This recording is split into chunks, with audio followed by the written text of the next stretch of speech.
Sam's Seeds of Success, a short moral story. Sam was a young boy who loved gardening. One day, his teacher gave each student a handful of seeds and said, "Plant these and see what you can grow in 1 month." Most children chose fast-growing flowers. But Sam's seeds were slow to sprout. Days passed, nothing. While others boasted about their blooms, Sam quietly watered his soil, pulled weeds, and waited patiently. By the 3rd week, Sam still saw only tiny green shoots. "Give up," some classmates said.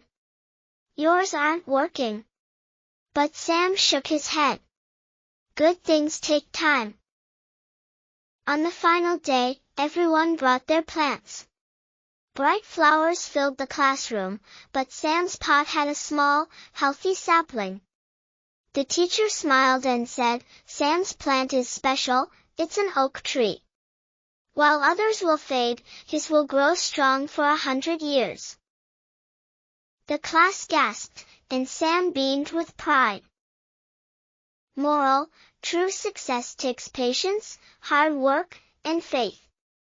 Just because results aren't fast doesn't mean they're not worth it. Thanks for watching.